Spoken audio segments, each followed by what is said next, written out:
We begin with a new massive wildfire forcing evacuations in Los Angeles County. Good evening, I'm Ryan Yamamoto. This is exactly what the region did not need as crews were finally getting a handle on those fires that broke out earlier this month.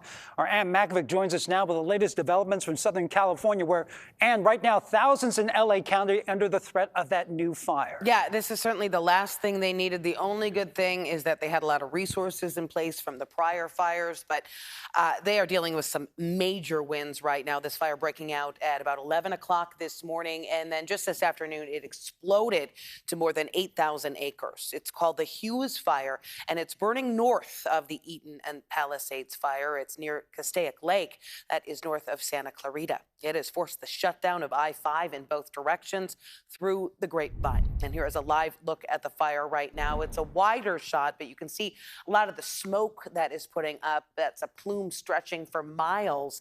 And right now, the area is dealing with a red flag warning that is going to last until tomorrow night.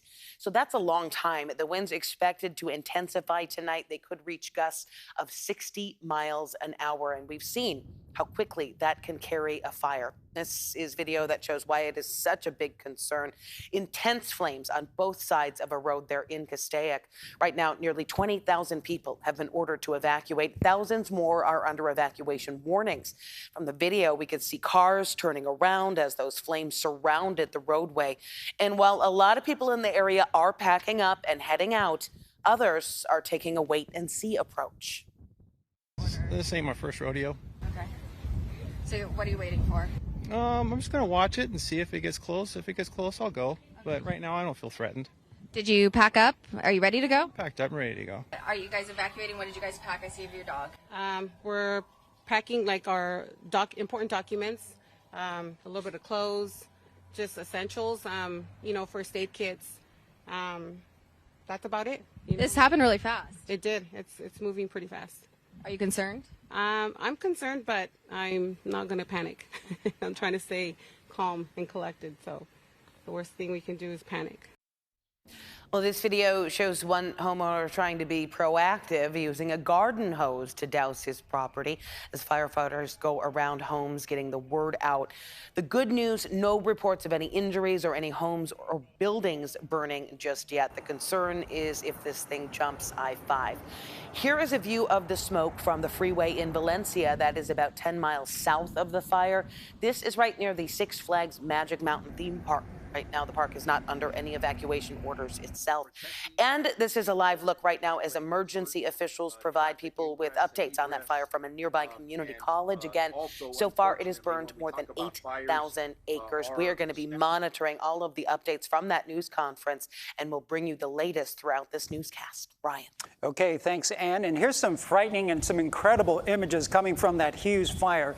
Take a look at this. This is producing a fire-nado. We've seen these before during some of the most extreme fire events in California in recent years, but as we bring in Paul right now, it seems like those fire-nados are getting more and more common. Yeah, we see more and more of them. There are more and more cameras aimed at these fires. That one's what we call a fire whirl, a fairly brief one, but they can grow into actual tornadoes that are capable of destruction on top of what the fire is causing by itself. So let's start with that and the conditions that result in these fire tornadoes. What happens is that the air is flowing over the land as a fire gets going, and the turbulence caused by the fire combined with changes in terrain get that air moving in a different direction. So it can slowly start to rotate a little bit. That's one of the components, but also the fire itself is heating the air, and a sufficiently large fire is going to heat a very large volume of air, and hot air goes up. So as that air rises up, it creates a relative vacuum at ground level.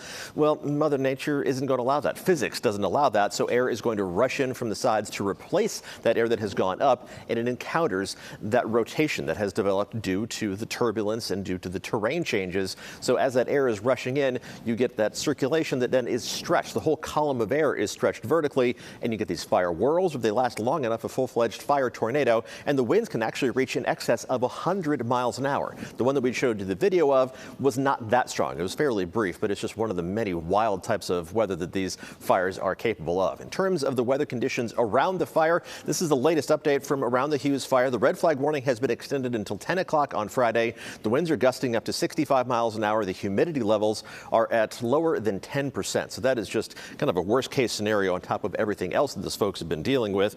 And you can actually see the image of the fire from space, that hot spot. There's a black dot there over Southern California. That is where the fire is located. So the weather satellites orbiting the Earth able to see the heat signature of that fire from hundreds of miles above. Now, as we look ahead to tomorrow, there's one more day of critical fire weather conditions. That's the area outlined in orange. But there is good news a little bit farther down the line. As we look at futurecasts as we head from Friday afternoon into the weekend, a chance of light rain showers is going to be moving in. Now, they don't want too much rain in a short amount of time because that would heighten the threat of debris flows and mudslides, but this looks like kind of Goldilocks rain where it's going to be beneficial, add some moisture to those very dry fire fuels without falling heavily enough to really boost that mudslide and debris flow threat. But it's still something they're definitely going to have to monitor as we head into the weekend. Ryan?